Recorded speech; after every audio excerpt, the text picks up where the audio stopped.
people always want to chime in, but you get people that be scared to get on camera too. But that's the thing. It's the commitment thing. They think they got to be on and stay on. It's like, no, you got 15 minutes, 15 seconds.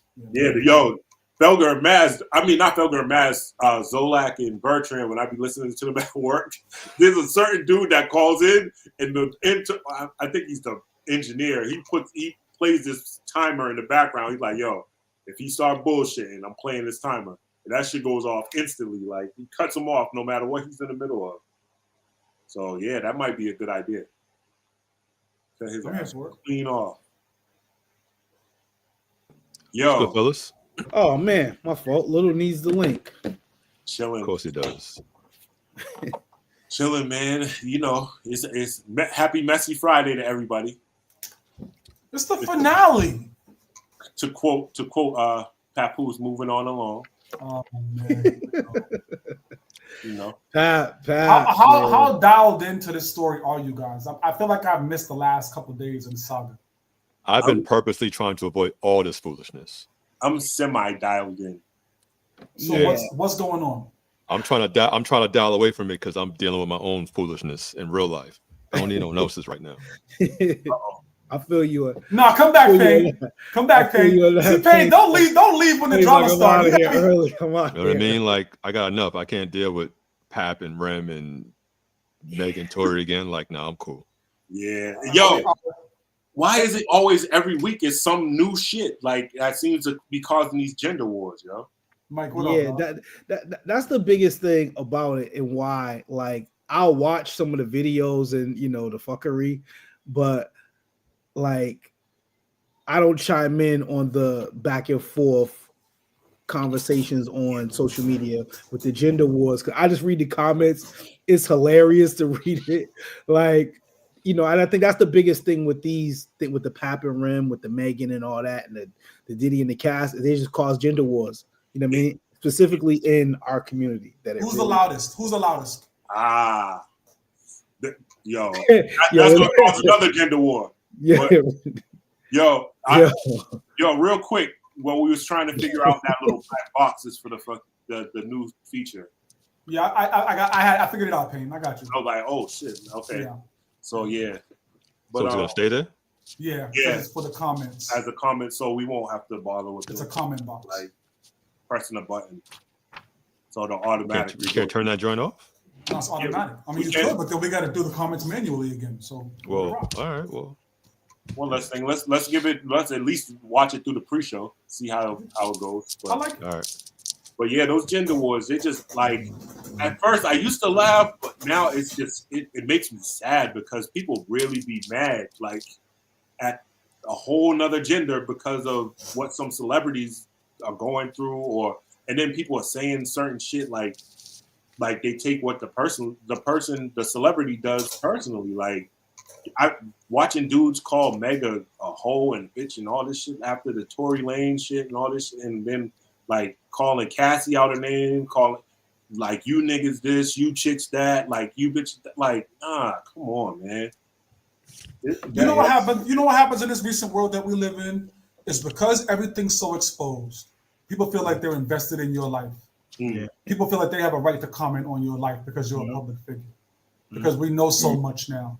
We didn't know shit about these people in the 80s and the 90s. You know what I mean? Right. So we didn't, you had no space to comment on this shit. You know what I mean? And it was messy when a newspaper, when TMZ or somebody with a newspaper came out and did an article. That was messy then. Now everybody gets a glimpse into your world and everybody got a comment. Yep.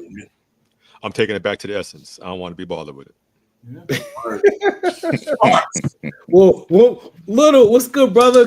Little be in it. I'll be sitting back watching Little's for the BS, dog. Absolutely. Yeah. Because y'all be scared, I get it. Y'all be scared to jump in, but I get it. It ain't Politics. Fair, man. It ain't fair. Listen, man. Everybody got to catch strays, dog. Like, you know what I mean? Patience. Like, if you want to be the one with the bulletproof vest, like you 50 going in there. Hey, I just have an opinion. You know, that's what's going on right now. Too many of you guys that have opinions ain't speaking up. That's true. That's true. And they're just allowing shit to just be said. Yeah. Now, early in this Sparring Mind shit, I was jumping off on the ledge like that with Little, right? And we was getting aired out every other show. why the fuck Chuck hate women, right? So I stopped. Oh, that's the first thing that comes. Yeah. But so again, these comments are not the opinions of the Sparring Minds team. Like, I feel like the biggest voices in these conversations is aunties with 2 cats and a hidden boyfriend. Right? Exactly. Like those are the biggest voices in this, right? They mad at everything. Like, man, that's okay. Like, I get it. And so, yeah, like, but again, I've changed. I don't talk about that stuff no more. This shit right here, this shit is messier than the kindergarten classroom after recess, boys. So what's happening right now, Payne? Like, what's the issue now? Like, so Remy's upset about some interview Clarissa did on the Breakfast Club. I listened to that interview and I don't understand what she's mad about. She said she didn't have a problem with Remy. So she made a comment like, well, every time she says something she doesn't like or mentions her name, she's going to drag Pat. And then she mentioned, this is where she fucked up because Pat's a quiet dude. Pat's kind of cut from the same cloth as me. He's quiet until you piss him the fuck off, right? And she said something about him not trying to see his kid. That set him off. So he went live last night and was running down shit, had voicemails, had text messages, and they're both going back and forth over lives. And yeah, but Payne, here's the issue, dog. And all of you here have heard me say this in real life at one point or another. Men can't start doing women shit, right? Knock it off, right? If she's gonna do what she's doing, let her cook. Go ahead, man. Do all that. The minute you start doing women shit, I look at you funny. You see what I'm saying? Because you can't stand on your own too and move like a man's supposed to move. That's weak. Isn't standing on your own too also like trying to get the correct story out there and protecting your own self? Protecting himself from what? From some words that may be false. From people like Little in the comments. So he's protecting himself to the public. That's what he's doing? It seems like he's trying to set the record straight because she's making it seem like he wasn't trying to see his kid and she was keeping the kid from him.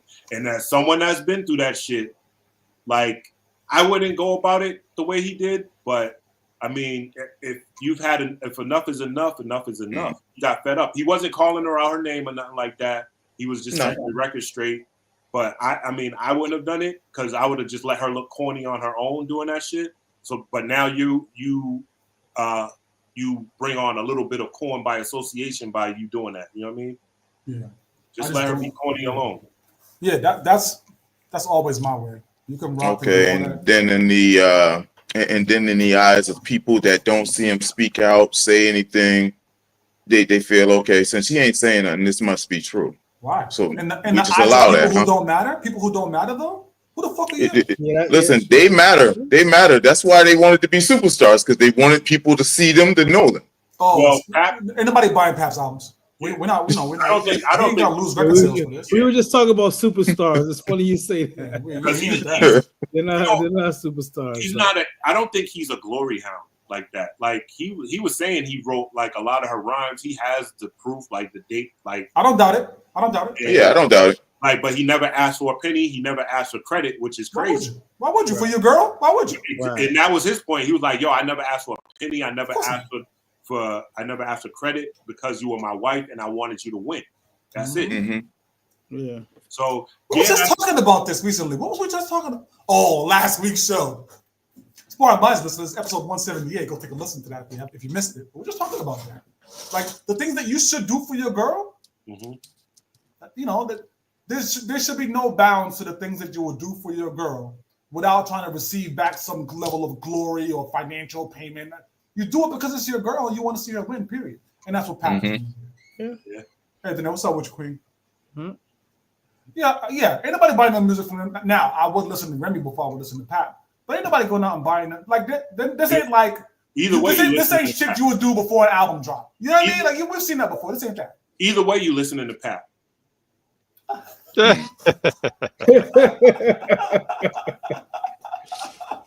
Because he was right. Like, he was like, yo, he wrote like 3 whole songs on her first album. Then he wrote like a bunch of other shit for her. And he's like, yo, and y'all recognize Pap's pen. And there are a couple, like a lot of her verses, I was like, she sounded like a female Pap. But I was giving her the benefit of the doubt. You know what I mean? Because I didn't see no writer's credit or nothing like that. So I'm like, all right, Rem's writing that shit. Yeah. Hank, what up, God? What's the word, Hank? Hank, AKA Marcus. Man, you need bifocals for them shits. What the hell you doing? You the only 50-year-old nigga here. That's what I'm saying. You the only 50-year-old. I'm blind as shit and I can read that. Word. Well, no, Little's looking at a phone. Oh, yeah, no, I got a whole computer here. So Yeah, that's it, man. Spark said that Nicki diss was all Pap. I believe it. Yeah. I don't doubt it. Again, I don't doubt it. You know. Definitely. But then Clarissa jumped in it too with a post, right, Chef? Yeah, Clarissa jumped in it. You know, defending her guy. You know I love what I'm saying? I love yeah, it. man. I mean, she didn't say nothing wrong, and even like her stuff on the Breakfast Club, I don't think it was anything like crazy. She was just like, "Yo, he got some things to handle. We know what it is. It's the elephant in the room." You know what I mean? She didn't seem too pressed to talk about it unless they brought it up. No should she? That's their personal shit. You know what I mean? Like, This yeah, is the downside of being a celebrity, right? Yeah, Because people only ask you the messy shit, right? Right. You know, but you know, again with it now, like I think I just saw something before we jumped on here, like Pap's daughter like has entered the chat and said something like it's wild. On whose behalf?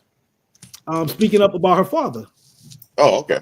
You know what I mean? Like Clarissa and like hold on, Hank said Clarissa had a freestyle. Yeah, I didn't hear that. That was old. Oh, that was man. like when it first started. I don't even know if that was about Rem like per se, but after everything that happened, people were like, yeah, that put 2 and 2 together. Fuck it. You know what I mean? But like, so there's a couple things that shouldn't be happening in this situation. One, Clarissa shouldn't be trying to match rhymes with Remy Ma. Like that's one, right? Yeah, definitely. 2, Remy should not be trying to match hands with Clarissa, absolutely right? not. Like, Absolutely. let's just start the conversation there. Stay in y'all lanes, man. That's why she said she's gonna drag Pat if Clarissa keeps mentioning her name because she knows she don't want them hands. Them shits So is let me ask you a real question. Yes. We're coming up on 7:30 on the Showtime, but a very real question. When you're going through a spot like Pap is right now, do you expect your new lady to speak up when you're getting tarnished like this? And then to what extent? Nah. You don't want your new lady. You don't want her speaking up and getting aggravated more than what she really is. I don't want her right now. No. Yeah, especially if I'm someone like myself or Pap that knows I'll crash out over my woman. Like, man. But here's the issue. Here's the issue, Chef. Right. My issue is I'm not going back and forth with no woman. I'm not doing that. Right. But at night when I'm getting ready to go to bed, I'm talking to my lady like, yo, this shit got me fucked up. Right. So my lady feel the energy. My lady know what time it is. At some point, that shit gotta piss her off. Right? It got it definitely does. What if it was but us and your lady going through some shit? This nigga got me fucked up. Hey nigga, what you putting my lady through got my household fucked up. We need a conversation or we need 5 minutes. Yeah, cut the shit, man. We as men we would do that, but we don't want that from our ladies, right? I can dig it. I can dig it. Nah, to a degree you don't want that. No. Put the box back, man. You took it down. I liked it up there. It was pretty cool. Oh, it was kind of. It wasn't blocking you. That's why. How it's Then switch us up. I'll take the spot. I told him want the spotlight and shit, so he's like, It's the finale, man. I need to be seen out here. What we doing? It's that time, Pain. It's that time, man. Hey yo, Donut White, no muzzle. Sparring Minds live every Friday. Let's go. Look, it's Sparring Minds. If you don't know the name, look us up. You know it's all facts when you got Chef Maine cooking up a couple of brothers who know all about the struggle. Black excellence, you know we just work hard and hustle. Whenever you want that urban talk, you know we keep it real. Mr. Maritime on the mic, yeah, you know the deal is real life. Hotel High Tower bringing you the feel. DJ Payne keep it 100, matter of fact keep it a mill. Let's go.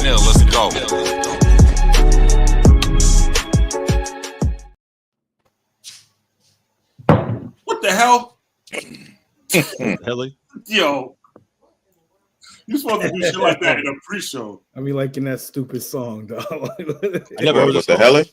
Yeah, I said that today. My daughter looked me sideways. Like, Man, listen, what are you talking about? this new Yeah, Okay, little listen, slang that these cats be using.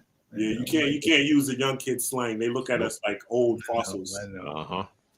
Was that Halle Berry some shit? I have to remind her, like every now and then, like, yo, your dad, when he was your age, like he was a pretty cool guy. I just want to like let you know that. Let Oh, you like, officially let you know. old if you say that. Huh? You officially old if you say that. Definitely, I say that. Absolutely. Listen, man. Listen, I embrace it, dog. You know what I'm saying? Like, you know, for real, man. Yeah. Definitely embrace it. 179. 179 fellas. finale. Chilling, man. Season finale of season 11. Prime. Look what you know about that. Grown man bars all season long. Salute Something you Chef got to deal with. for guiding us through a lot of grown man conversations. This is a really riveting season. Chuck, what up, dog? Knock that off. Yeah, fuck you. Diggs. What's going So I'm a on? grandpa. That you are.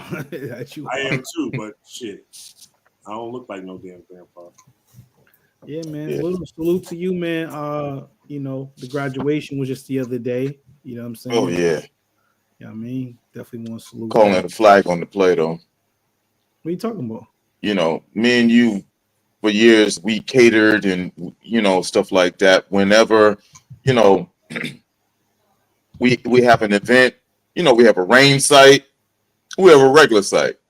Now So, these cats, yeah, okay. you know how cold it was yesterday? Oh, yeah. And we're at the seaport. Yeah. On the water. Yeah. Man, listen. Them people were sitting there yelling at the stage like, y'all got to hurry up. Y'all going to have to skip some of these niggas up here. We don't care about these people. Let's just call the names. Like, man, it was wild out there. Zoe was like, yo, I want to go home. I said, yo, she ain't even get caught yet. She's like, listen, I can see her another time. Like, What? it was wild. It was wild. Zoe wasn't having it. She was like, yo, you got me out here with no coat on. I said, you came out the house without your coat. You knew it was raining outside. Yeah, but you should have known the location. I said, oh man, listen, I ain't gonna argue with no little girl. No, I ain't got time for this. Don't do that. Roxy, what's up, Queen?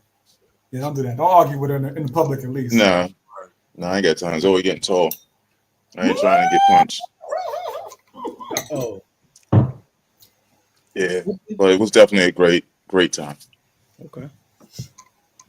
Minus the cold. All right, Oh man. You know, but What's on the slate, Chef? What's good? What we got going on? So on the slate, man, we got success after 40. Word. You know what I mean? That's what's on the Success slate after 40. tonight. You know what I mean? So yeah, man. What do you guys think of that? Like, or is there a certain level that you're trying to sustain after 40? Like, what does that officially look like? Well, hold on. Let's not have that discussion amongst ourselves. Man. We got to bring some other people.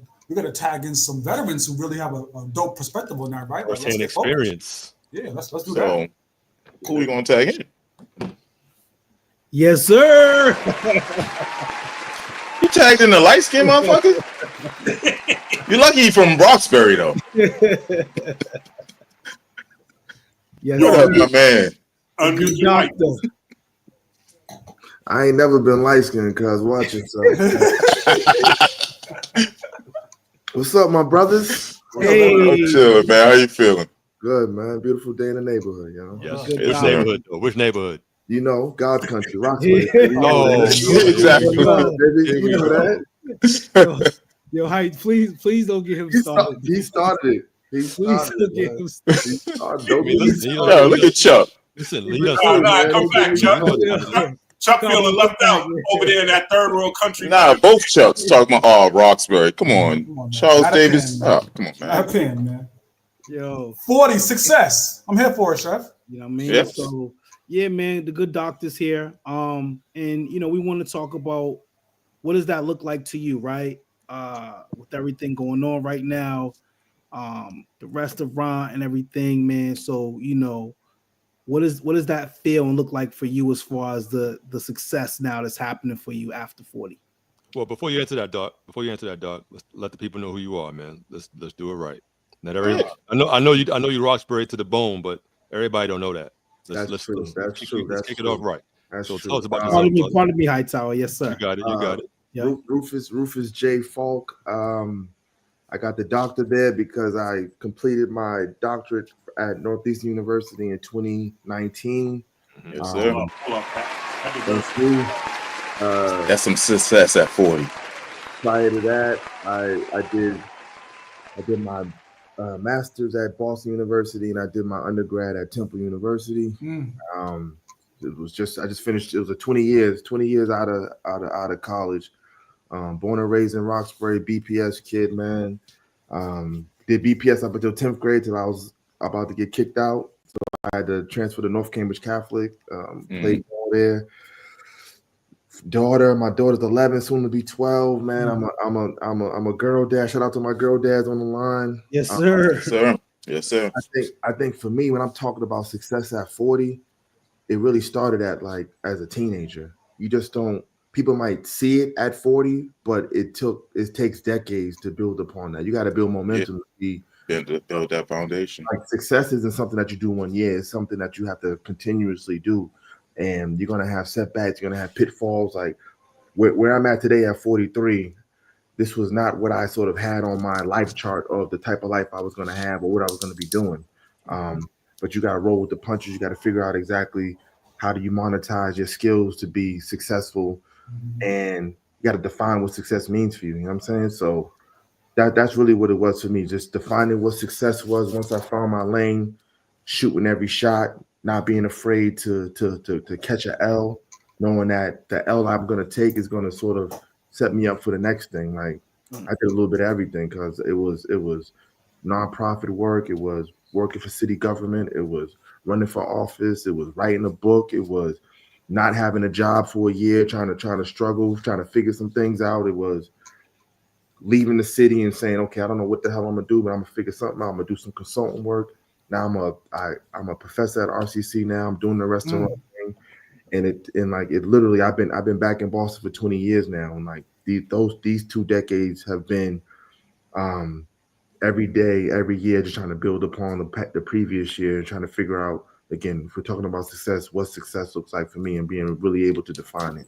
There's a beautiful thing in that, Chef, because one of the things that he said that really highlighted there was monetizing your skill sets, right? In our community, we're not really taught that early. You see what I'm saying? So, and I think that's something that you can even embrace now. I know the doc was talking about how this has been a journey in development. Well, a lot of us now in our 40s, we didn't get it figured out early enough, right? Yeah. Well, you still have that same dope skill set, and you can still go out and monetize that right now. Like, don't feel like you behind the game because you didn't get that early intuition like the doctor. You can still go ahead and polish that up now and set yourself for success. Might be late 40s, you know what I mean? But you can still get that game moving. Better late than never. Right. I think coming from where we come from, like I can speak for myself, but I know we all from the same city, same neighborhoods. Like when we were teenagers, we thought 30 was old. Facts. And we thought 30 was old. We thought we sort of had a vision of what 30 would look like for us. And I don't know about for y'all, when I hit 30 and it didn't look like what it looked like for me, I started panicking like, damn, what the hell am I doing with my life type of thing? And I think what we got to do a better job as the older folks with young, like we got to tell them like, yo, don't attach accomplishment to an age. Yeah, that's one thing that sort of was causing anxiety for me. It was like, damn, I'm about to be 30. I don't got no house. The hell, I ain't married. I ain't got no kids. I'm like, I was sort of pulling my hair out thinking, because you know, when you 15, you got friends that die at 16. You're like, damn, your perspective is different on age and perspective is different on time. So we just got to sort of remind anybody who's even listening, like, yo, 30 is not too late. 40. Like I'm 43 years old, and I just said it. I said it when I was speaking to my other homie, Greg Ball. Shout out to G. It was like, yo, this is the first year of my life, but I feel like I'm doing everything I want to do versus what I'm expected to do. And it took 20 years of hard work and grinding to be at a point where I can be in this space where I can take my daughter to school every day, and I don't got to worry about answering emails if I don't want to. So it took a lot of. It may look like instant or now success, but it was 20 years in the making. So you mentioned losses a little while back, right?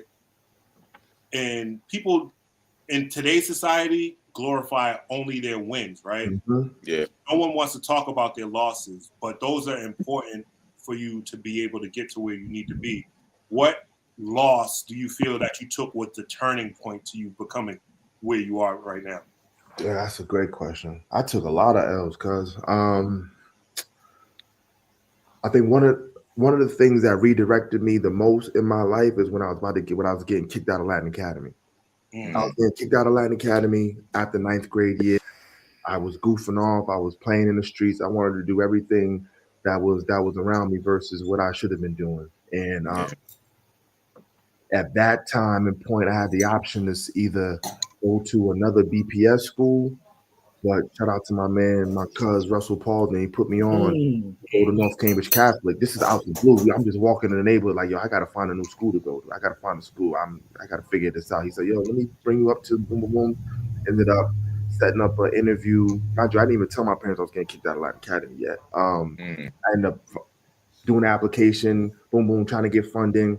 Had everything set up till I had to get an interview. And they said, oh, you got to bring your parents for the interview. I'm like, oh, shit, I got to bring mom and dad. I got to let them know I'm about to get kicked out. But I let them know. But I also had another option. And they were disappointed I was getting kicked out, but they respected the fact that I found another option. Word. And I went from having, my GPA was probably like a 1.3 at Latin Academy. And I finished at North Cambridge Catholic with a 3.3. And that's how big turnaround.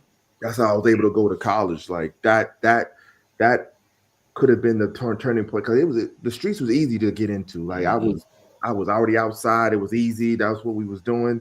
But that moment was probably the moment that sort of changed my trajectory to sort of start going a different path and going to school, playing ball, getting my grades up, going on a college tour. I never thought college was a thing for me. I just saw it on a different world. I thought about it, but then going on that college tour, visiting Temple University, seeing dudes that look just like us on a Temple campus, college campus, like, yo, I can do this too.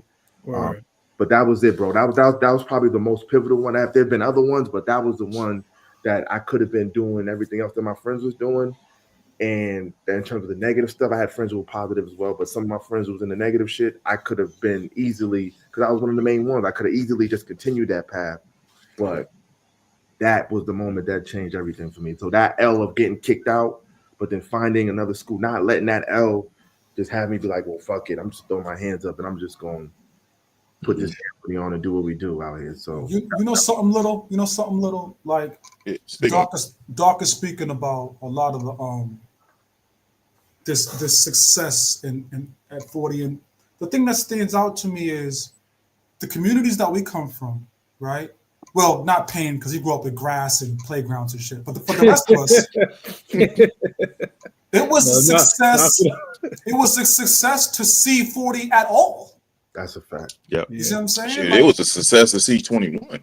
That's a fact. For me, right? yeah. And so, like, again, sometimes our community, I talk to my son about this all the time. And he's like, yo, Dad, I'm supposed to have a house and a Porsche by now. Nigga, you 24.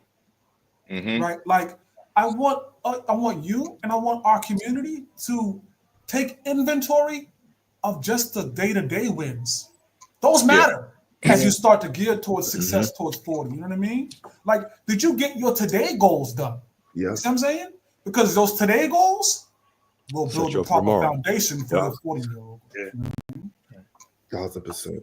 Yeah. Definitely. So I was gonna say I don't envy these kids, yo. Like they comparing their everyday lives to social media lives, bro. Like it's you comparing your reality to people's fantasy worlds. You compare your reality to people's highlight reels. Like we had the opportunity to be kids, to be 19. Yeah, you're right. To be 16, share a cheeseburger sub, and we like, yo, we winning. This is ocean prime for us.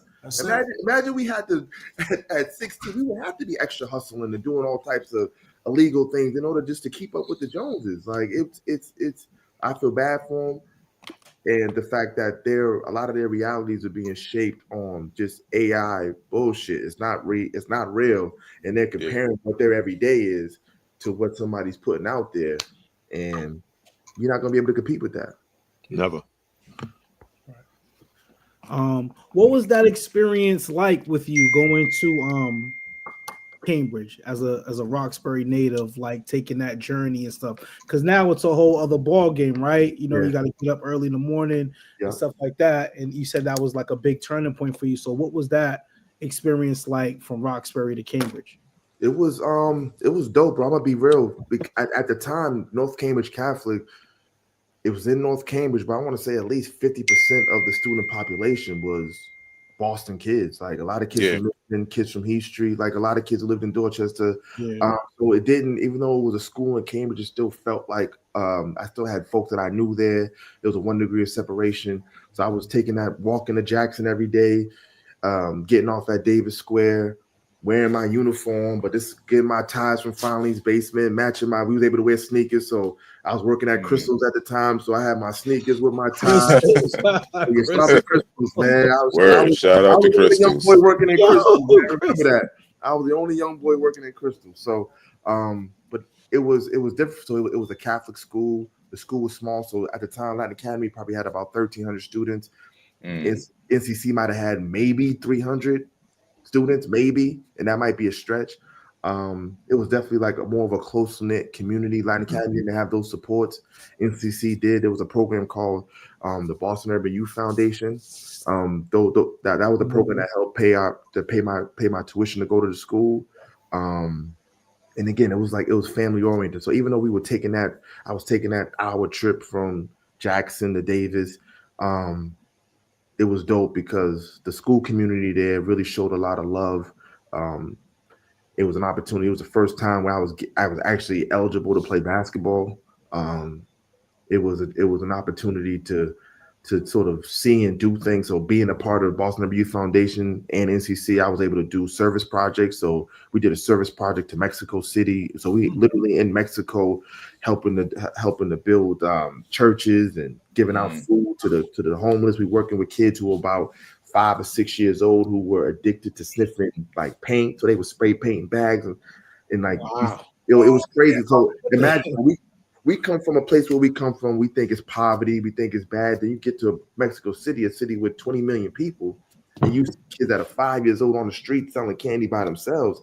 It gives you a really different perspective on what you have and what you don't have. So it was just a change of perspective for me that I really needed. It wasn't even about the academics. It was just about really just, again, momentum of successes. Like getting an honor roll for the first time. Like, damn, okay, I can do this. Oh, yeah.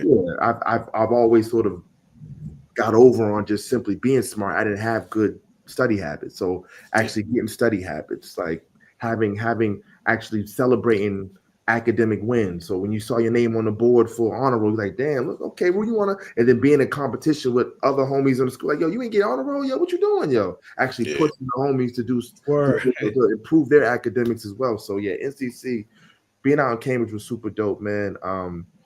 Even like the homies in Cambridge, like they always showed love. It was cool, man. We get to figure out what the coast is for the port. I'm like, yeah, I don't know what the hell that is, but yo, shout out to y'all. But then you get to see it, and you start to get immersed in the Cambridge culture too. So you start going out to Cambridge on the weekends, and you know what I'm saying, you doing what you do, Will. I thought, chill out, baby, chill out. I see you laughing. Hey, listen. I remember. I used to run in Cambridge, man. I know what you're talking about. There you go. They had an affinity for guys from Boston, man. We just keep they did.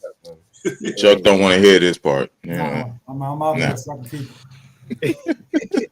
Yo, and you said Russ brought you out there, right? Who else was on that team, if you don't mind? So when I first got there, this is people like Russ, my man Charlie Lagoa, my man Tyson Drayton, my man Wes Spots, man Ray Beckett, Jamal Gator. Gator. RP, my man Will Moran, my man Pierre Sully, Demetrius Warren, Gator, my man Keith Butler. God, a squad. Eric Down. Like, yo, look, we used to smash people because like we used to get it in. Wes was out at Melrose with me. I think he left after his freshman year. Yeah. A lot of folks who went to North Cambridge Catholic, this was their second high school. Yeah. So a lot of us was like either got kicked out or just were academic. I was about to say that. I said you went to school with a lot of dudes that got kicked out of other schools. I as soon as you started running off the list, I was like, I remember that person over here. Yeah. Russ been to a couple of schools. Hold on. Keep it cool, fam. Keep it cool, dog. That's my brother. No, but it was almost like second chance you. Like it was the first second chance you for real. So a lot of us was like, this was our second chance. This was and we took hold of that and didn't take it for granted because a lot of we got homies who didn't get second chances. You know what I'm saying? So the fact that we were able to get one, we had the benefit, and we had to sort of maximize it. But it was dope. Though. We got you. Obviously, we see the dope crew neck from the mix, and obviously that spots like a little bit about the entrepreneurial spirit that you have. And one of the things that me and Hightower talk about in our private life is that when we was coming up in the 90s, right, in the early 2000s, it was kind of drilled into us that life was supposed to be go find a 9-to-5 job, make sure they got benefits, make sure you get your gold watch in 30 years, you retire. That was kind of what was drilled into us, right? Yeah. So now we see these kids now, these 20-year-olds, these Gen Zs, where entrepreneurial is like second nature to them, right? Everything, branding is a key word now, right? Yeah. So talk a little bit about how because you had to have at some point swap your mindset. Yeah. You got the same thing that we got, right? Yeah. Going from I need a 9-to-5, I need benefits, to then being able to say, nah, I can do this on my own. And then the power of gambling on yourself. That's a big deal. Yeah. I think that's a great point. I think what I learned early was the fact that you are a brand yourself. Like Hightower, you're a brand, Payne, you're a brand. All of us, we are our own brand. So what are you doing to maximize your brand in terms of what are you doing to highlight your assets and highlight what you do best to sort of that allows you to maximize and monetize that brand. And I think for me, it was okay. That's why I went so far with the school thing, because I said, okay, I know if I'm gonna be in the space of academia or policy or expert in anything in this city where I'm at, where credentials matter, I need to make sure that I'm reached the capstone in terms of credentials. So wherever I'm at in any setting, and it's talking about policy, them people at that table got to put that DR in front of my name. But I also tell folks that having the book smarts and the street smarts gives us a leg up. And definitely, oftentimes that's a sort of narrative that we don't share enough with our young people. That if you could navigate the neighborhoods in which we navigate, and then you shouldn't be intimidated by any boardroom, classroom, public speaking, like none of that. Man, we used to dodge gunshots. Like if you can dodge gunshots, you can walk into any boardroom meeting, head held high, and be able to stand there and be confident in the fact that at the very least, you ain't gonna die. You know what I'm saying? So if death isn't the sort of the pitfall of failing, then you should at least be able to stand and be confident in that. So that was sort of the first part. The first part was recognizing early on that a part of me being a brand is I have to make sure I'm doing everything possible to max out on what I do well. The second part was that you sort of hit on was that the 9-to-5, use that to funnel your passion. There's nothing wrong with the 9-to-5, but don't be so beholden to the 9-to-5 that you are afraid. You're not going to be free working a 9-to-5, but a 9-to-5 can help you gain your freedom. If that makes sense. You know what I'm saying? So use that 9-to-5, use the experiences and use the networks that you're building to then say, okay, once I leave this plantation, then I can take the institutional knowledge that I have and become a consultant or do some other things that sort of show this expertise that I've gained from being in this professional setting. And the last part you talked about, like being not afraid to bet on yourself. Bro, we jumped into this restaurant industry. Shout out to the mix. Like shout out to my brothers, my partners, Jarvis and Levi. We jumped into this space first initially talking about buying a food truck for Jarvis doing the Lobster King work. My man Levi was like, we might as well just try to get a brick and mortar location. The brick and mortar location literally happened at a conversation at Navarra. with some person who was the broker for the person for Ashmore Grill selling their location. Wow. Mind you, we've never run, I don't got to tell you guys, you know, I've never run a restaurant before in my life. Like this is something we've never done in our lives, but it was like, yo, I'd rather shoot the shot. Shout out to Cole. I'd rather shoot the shot and miss than be 50. Like, damn, I wish I would have shot that shot. Yeah. And doing everything that we could do possible to make sure that we at least mitigate the fuck ups. Like control what we could control and then put everything into it, and then have confidence in the fact that the networks that we build and the sort of professionalism that we bring will allow us to be some level of success. So it's definitely, I would never tell a kid like to not follow your passion.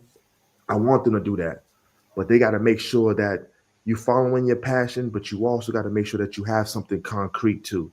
And there's nothing wrong with using your 9-to-5 job to build a skill set that can allow you to, because the entrepreneurship is scary, bro. There might be times you don't get paid, my nigga. Like you might miss payroll. You might not get a contract for 2 to 3 months. And you got to make sure that especially if you have responsibilities outside of your passion, that you have to make sure that the kids get fed, the mortgage gets paid. I think about my pops. So shout out to my pops. Like my pops is an artist, a great artist, right? But he had me at 17, so he had to put being a painter aside to say, "Yo, I got to work this job to make sure that my that my 1-year-old can eat." And he had to put his passion aside. So he's in it now. He does it on the side. But I just to give him as an example that your kids can't eat your passion, but you want to make sure that there's a balance. There's a balance that you're using the 9-to-5 to function, but you're not forgetting about your passion when you're in your 9-to-5. And little, we talk often about like just going into our 40s, right? And all the things, all the dreams, all the things that we wanted to do that we didn't get the chance to do because we had kids. You know what I mean? We had child support, didn't give a fuck whether we were working or not. They was coming to collect. You see what I'm saying? So all those things that we wanted to do, right?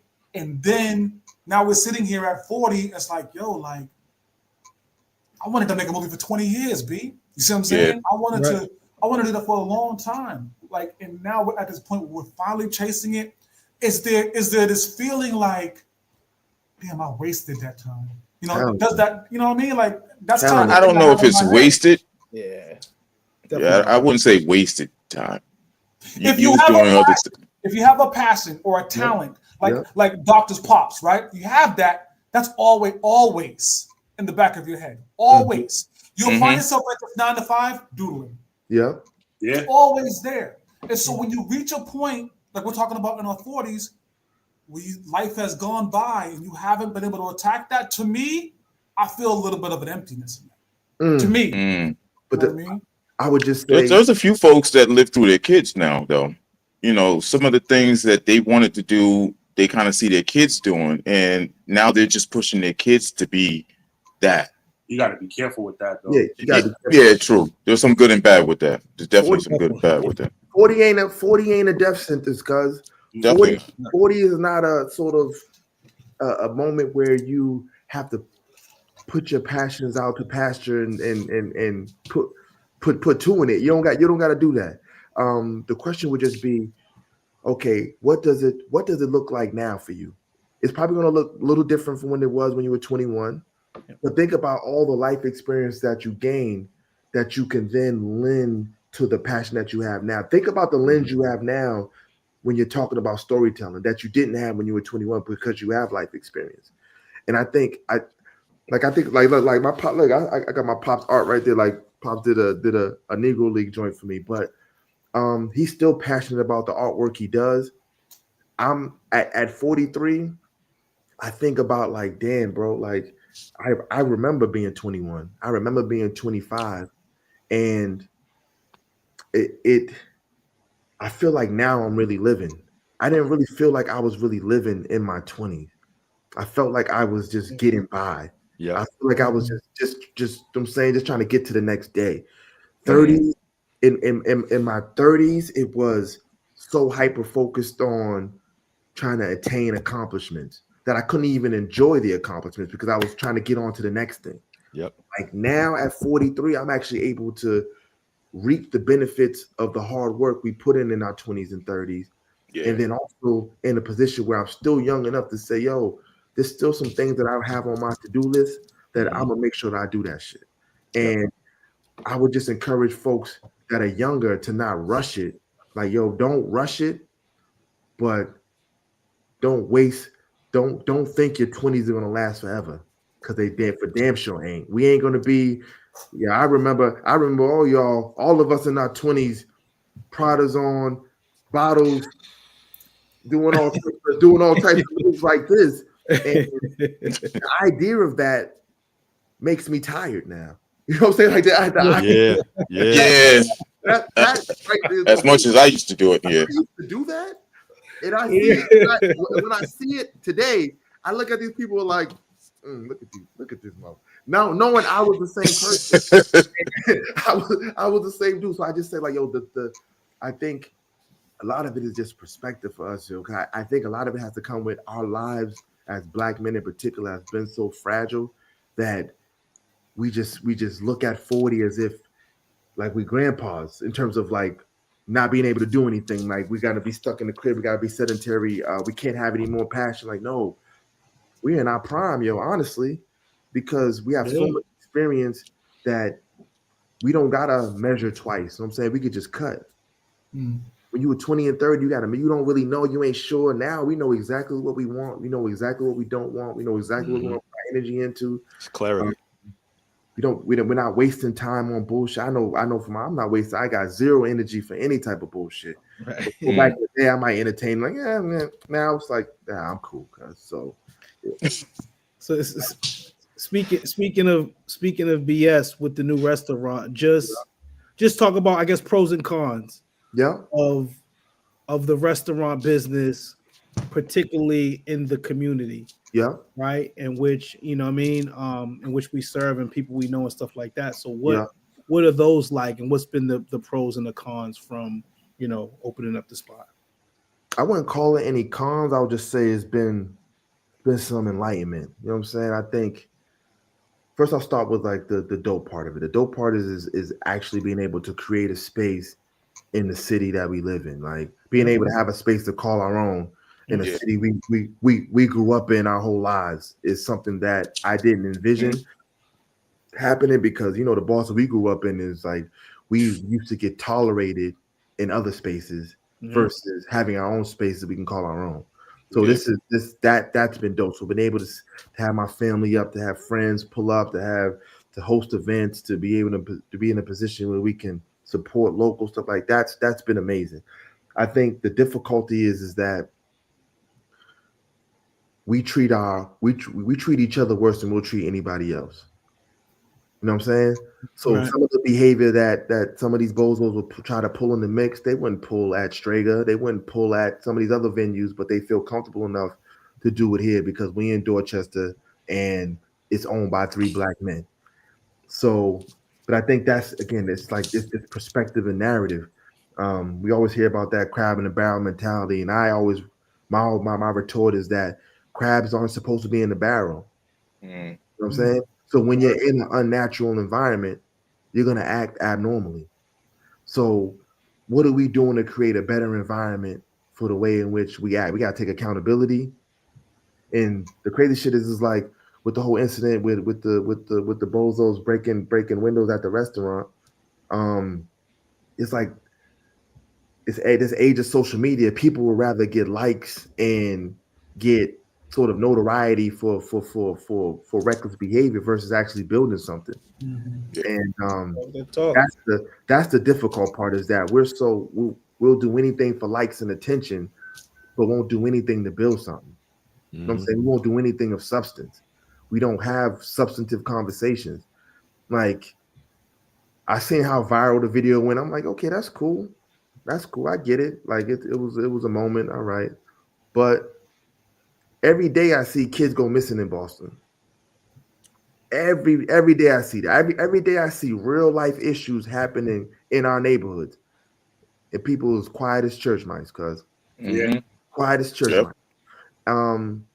I think that's why, like, do the whole incident, I wasn't gonna say much.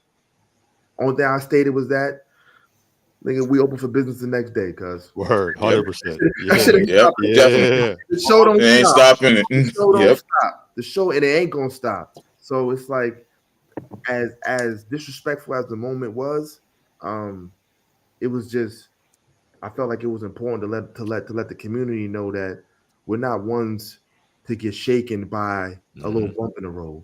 We're not gonna move up stop. We're not gonna forget about the neighborhood, because we're actually in the community. We're in the neighborhood. Yeah. You know what I'm saying? And we deserve to have spaces of our own in our neighborhoods. Yep. And we're going to continue to try to be that. So again, I don't think it's a lot of cons. Every now and then we got some folks who have a little bit of entitlement issues and folks who don't know how to consume their alcohol responsibly. But like, again, that happens at every venue. I just think the big thing is, as a community, how do we start to treat each other at the very least with some respect? You know what I'm saying? Like, and not be so addicted to clickbait, not be so addicted to likes and social media. Like, if you lost the internet today, who would you be? Because I say it all the time. Like, the energy is never the same when I'm around. When I'm around, it's never no slick talk. But I know, like, if somebody want to get likes, they'll just post something about the mix on Facebook. Or they want to get but I take it the other end. It's like, okay, that means we doing something right. Yeah. You know what I'm saying? if we the talk of the town, I'll take all that. publicity. You know what I'm saying? Hit us with some pros of it, man. You've been talking about cars more than anything. What are some pros of the people coming into the mix? No, it's way more pros. It's way more pros. I think we got through a year. You know what I'm saying? We got through our first year, and we've been very, very successful, yo. We've been able to do some things that were different. We had the homie Mario pull up. We have some, whether it be celebrities pulling up, whether it be the NAACP Boston doing their events there, whether it be schools doing their events, whether it be just that's dope. Just having a dope brunch spot. You know what I'm saying? Have the spot to have a dope brunch on a Saturday or Sunday right in your neighborhood. Like, there's a million and one pros. Like, there's only a few negatives, but it's, at the end of the day, they don't outweigh the positives at all. I was just going to piggyback off of the pros thing real quick. Have you actually had a chance to sit back and reflect and enjoy your success with this spot so far? I think no, because I think a part of trying to maintain success which is one of the downfalls, is that you rarely get an opportunity to celebrate it while you're in it. Yeah. But we do take moments to be thankful and be grateful. But I think at the moment, we're still new. You know what I'm saying? We're still in the midst of inflation, and who knows what the financial crisis is going to be. The self-imposed financial crisis that this new administration is creating, where folks are going to be hurting soon in terms of having disposable income. You know what I'm saying? So it's like it's still new, it's still fresh. There's still a lot of volatility in the markets of what's happening, but we've the three of us have definitely sort of sat back and said, "Yo, damn, bro, we did it. We did it. At the very least, we got through a year, and the plan is to build on more years. But at the end of the day, we did something that wasn't on any of our bingo cards." You know what I'm saying? So it's been dope. That's what's up. You had something? No, I was just, the dog mentioned it earlier, but I called Payne the next morning, and I'm like, nigga, this is bullshit. What them people did, was talking about it, and I was like, yo, dog, I hope they're not gonna be closed too long. He's like, nigga, they open now. I said, what do you mean? They open right now. Go get brunch. I said, ain't this some shit? But that's perseverance. Yep. That's like, fuck y'all ain't stopping what we doing. You see what I'm saying? Yeah. We built for this. You see what I'm saying? Anybody else who didn't have the wherewithal, that could have fucked them up totally. You see what I'm saying? Nah, we shutting this shit down. You know what I mean? Yeah. But not understanding the value you bring to the community, not understanding the value that you have internally. We open right now. We ready to rock and roll. And that's a big deal. That's a big deal, man. But you gotta also understand that these are things that also come with owning something of that sort. You know certain things like this No, is it going to shouldn't. happen. No, so no, no. you, Fuck out listen, of here. Don't do that. listen. I That's always bullshit. think that way. That's bullshit. I always look at the worst when it comes to certain things. Why should you having a dope eat spot in the hood come with drama? No, nigga. No, not constant drama, but you know sometimes it's gonna happen. So you gotta. That's dumb shit. That's unacceptable. That's why we accept dumb shit in our community. Because niggas like you just say that's okay. We expect that. Fuck out of here. You got to expect it sometimes. You got to expect certain things to happen. You got to be prepared for it, and they will prepare for it. I don't think you expect it. You plan for it, sure. Yeah. The sit back and expect it is I agree with Chuck. You don't expect it. You plan for it, and you make a plan. Okay. You make a plan in case it happens, and you're prepared for it if it happens. But you're not sitting and waiting for it. No, you're not waiting for it. But you were saying at the end of the day, there's always potential for it. But to Chuck's part is like his point is that. Why is that even? How many spots have we lost, yo? We don't even got no spots, yo. We don't have any. Really. We have spots. Shout out to Stella. Shout out to Hugh. Shout out to Surreal Online. Shout out to Pearl. Shout out to shout out to Orchid. Shout out to all the spots we have. Yeah. That's still not enough. Yeah. Shout out to Grace Mania. Shout out to Hugh. Shout out to everybody. It's still not enough. And why is it that we're our worst enemies, bro? We are the one that's going to tear it up. Yeah, definitely. We know people coming to tear it up. It's going to be us, the ones to tear it up. Then be the ones to complain about we ain't got nothing to do. I'm going to go to Atlanta because ain't nothing to do in Boston. There's nothing to do in Boston because we can't build nothing here because you knuckleheads don't know how to A, handle your emotions, B, handle your alcohol, and C, check your ego. Yeah.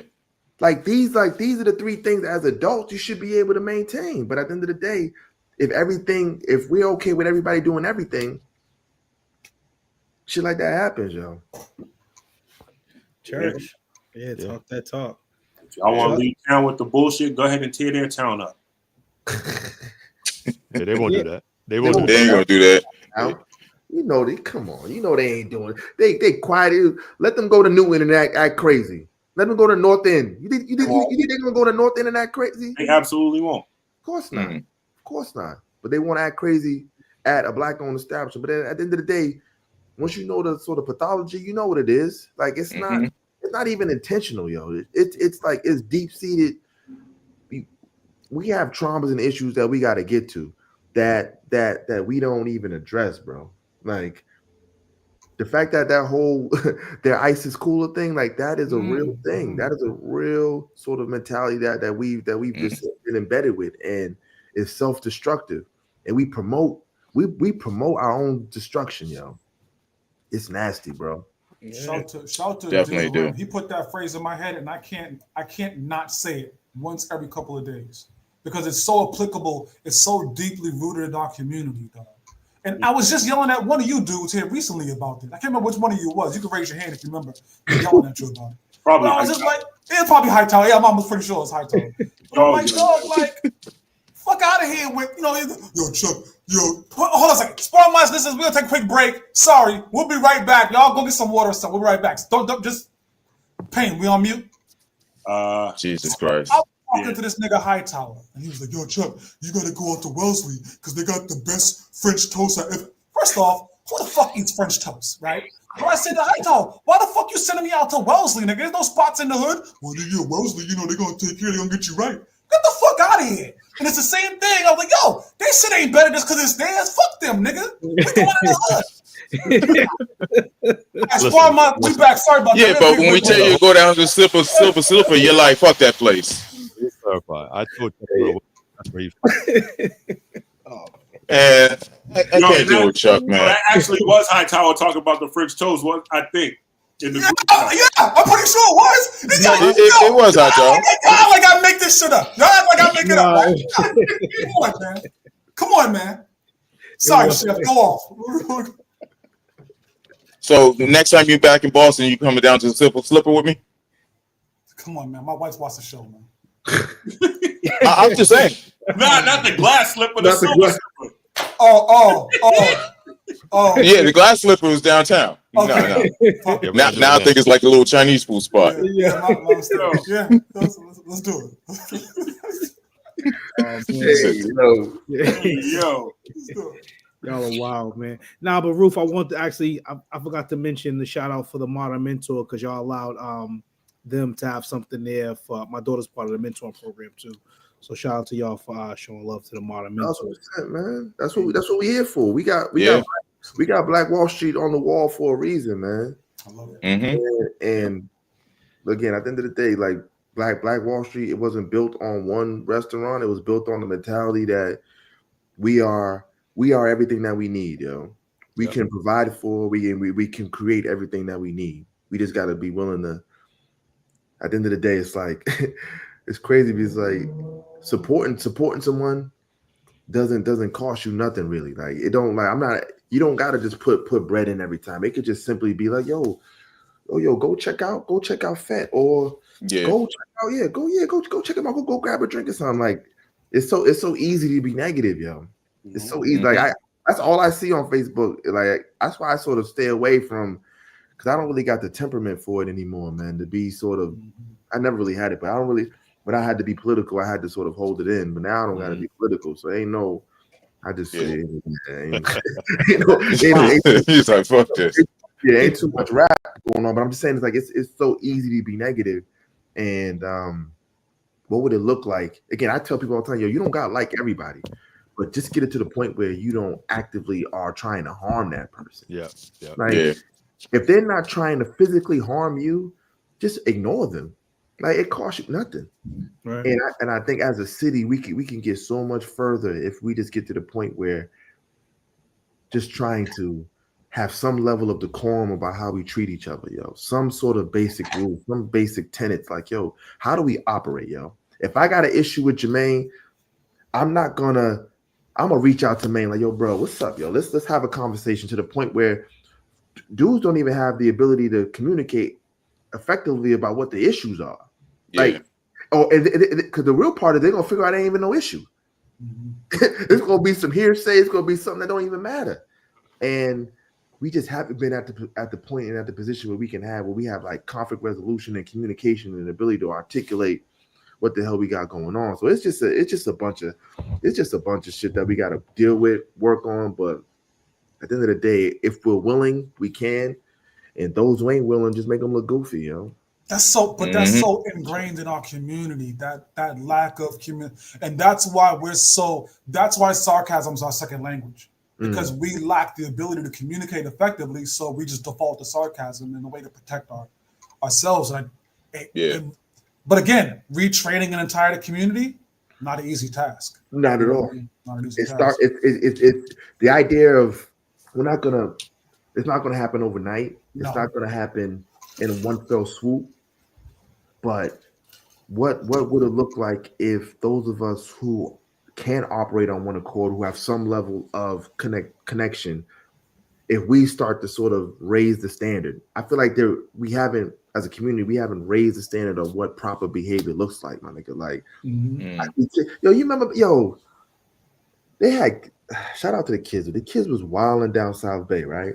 Oh yeah, I remember that. Like, yo, in my head, yo, I remember us purposely doing all of our wild out shit outside of the eyes of adults. Yeah. Like broad day in a main location. You're right. Hell no. It was late night on a weekend. When the lights is off. Like that's when we was sort of trying. No, we definitely had some type of respect. We definitely did. But that's not even to say our generation is so much better. That's just to say like our generation fucked up the next generations. I don't know how we did it, but we did it.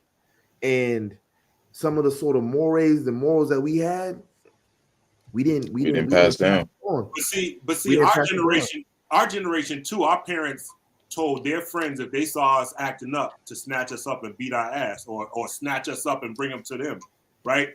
Can't do that no more. Our generation becoming parents, nobody better not say nothing to my kids. Yeah, so these kids know ain't nobody gonna say shit to them, so they're gonna act the fuck up. Yeah, the code has changed. The code has changed. Big time. Yeah. glad it ain't like that. Because I tell you, if you see my daughter, you know her like, nah. Yeah, I tell people all the time. You see Yeah, my kid acting up, you got the back your ass up. right. Word up. You definitely got the right. We got to rebuild community, man. No, We talk because we're talking about 40s. Like, yo, we the elders now, cuz. Yeah. We the elders. That's the crazy part. We the elders now. Hold on, nigga. Hold on. Yeah, no, I know. I said that a couple of weeks ago. To the point, like, Little's an elder, nigga. I'm an unk. Yeah. I be fucked up with it. We know. We are the elders. Yo, think about it now. Think about it. Think about when we was kids. I know I was at the Roxbury Boys and Girls Club. Y'all was probably at whatever community center in Whack Dorchester that y'all was at. I actually got some love down Roxbury. I know you did. I know that. But I say that to say that, yo, think about the older guys we had that were the basketball coaches. Them dudes was in their 30s and 40s, cuz they were like, I think of R.I.P. Al Kennett. Like, Uncle Al was in his 40s at that time, volunteering and working at the boys club, trying to coach kids. Like, we looked at him like he was like somebody old. Like, we are these elders now, so we gotta be the ones that set the standard. And it's so easy because we get caught up in just trying to manage our own lives. Like, yo, damn, I can't save everybody. But it's just like just setting the example when we can, doing sort of these group conversations, pulling the young boys aside, hoping the sisters pull the young girls aside. But yeah, man, it's just crazy. Like 43. I remember being 16. My nigga, like I remember that. I remember being 16, and 27 years went by in a blink, in a heartbeat. Like that, yeah. In a heartbeat. That's part of our success too, right? Making sure these kids behind us are doing better. You know what I mean? Like 1,000%. school them. So Definitely. that's part of our success at 40. You know what I mean? Like 1,000%. giving some kind of game to these kids, like some kind of gyms. You know what I mean? Like I always say the older dudes that are these kids to do negative aren't OGs, they're OCs, original clowns. Like you gotta be able to pass jewels down to these kids, man. Don't push them like, oh yeah, sell those drugs. Oh yeah, do this. Like, nah. School them. You seen it. You went through it. Don't let them go through it. Them dudes just old. They ain't G's, my nigga. Shit. The drug dealers during our times, they wouldn't even allow the young kids that they knew were doing well to even go that route. They tell you to get your ass off the block. What you doing? Yes. To this day, I tell the story of dudes in my neighborhood was jumping some kids and they was going to fight, and I started to run down there, and Core West snatched me up like, yo, get back up there and shoot them jumpers. Because he knew that wasn't me.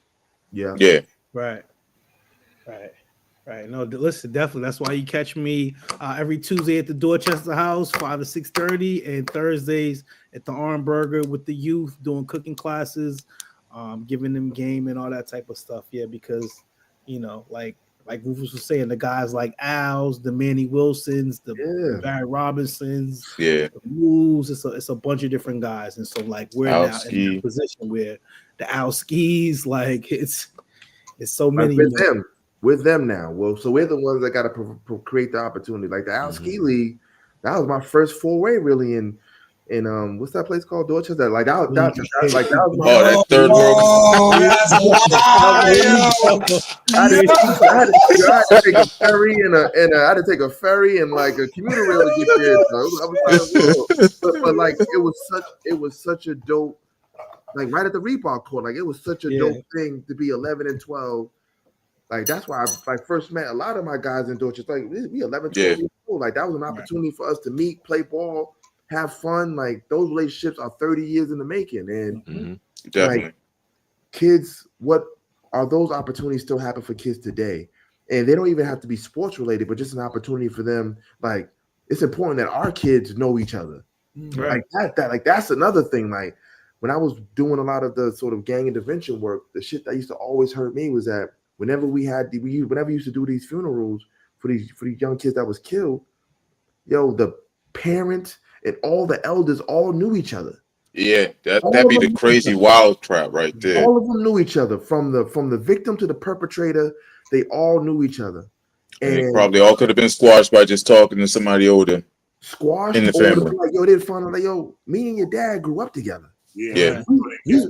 We like brothers, and y'all shouldn't be beefing. And how many homies we got that are doing life right now for gangs that don't even exist no more? Mm-hmm. Yeah. Gangs don't even, like, they're just wiped off the map because like they ain't even a thing no more. We got homies doing life for that shit, and it's like we can't. I pray we just can't lose another generation to that, where miscommunications or a Facebook comment leading to gunfire, and you 19 and you never coming home. Right. Over something you could have logged off of. Easily. On either side of that gun. You're not coming home for pulling the trigger. You're not coming home for being on the other end of it. 1,000%. Yeah. 1,000%. 179, Chef. Yo, season finale. Roof. On, Shout man. out before we get up out of here. Appreciate you, man. Thank you, my brother. Thank you. Yo, yeah, man. Hey, shout out to the mix. I gotta get down there. I think I'm coming down there Sunday for brunch, man. I gotta start eating better, but I'm definitely gonna be. We got some grilled options for you too, cause you get you a grilled option. Oh no, I'm being a pig Sunday. Don't worry about that. I gotta have my grits. And savory grits, right? They're savory or they Of course. Yo, man, listen, I've been up here for the time, yo. The food's better than the legit, man. Let me tell you firsthand. Oh yeah, I believe it. I know Rufus ain't gonna put his name on no BS. Yeah, I can't do that, man. I can't do that. Yeah. Well, I'll believe it, but I ain't taking Hightower's word. That nigga talking about sugar and grits. That's the last nigga I'm getting. Yeah, we don't do none of that. Now you're acting Spaniard. Don't do that. I don't ain't never doing that. You got a maritime for us, guy? Yeah. Today's quick, real easy. There's no age limit when it comes to success. Yeah, that's good. Yeah, man. Real quick, That seemed like it was the theme of the graduations all over the place. Every time I looked around, they had the oldest person in graduation coming up. I've been to University of New Hampshire, and I've been to Mass School of Arts already, and they always have the old person coming up there talking about, "Hey, I'm 50 years old." Yeah, I love it, man. Can't be stopped. Never too late. Never too late. Hey, before we get out of here, I just wanted to remind everybody, make sure y'all go check out Femme Freak Season 1. They just wrapped on Monday. Make sure y'all check out Grove Hall. This Sunday is the finale, right? No, not the finale yet. We got 3 more episodes. Oh yeah, Game 3 is this Sunday, so make sure y'all check that out. Sunday. Heart Boxing will be back June 5th. So all y'all single fellas that are bullshit and y'all passing up a chance to get a date that's paid for, y'all are bugging. So ladies are already set. I'm just waiting on a couple more fellas. So make sure y'all hit me up on the Heart Boxing Podcast at Gmail or on the Heart Boxing. Or hit any of us on the screen and we'll get you connected.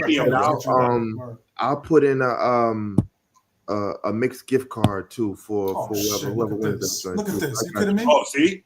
That's what's up. So that's 2 dates you're getting paid for, because you're getting paid for the date to Grace, and you're basically getting paid for a date to the mix too. 2 black-owned restaurants right there.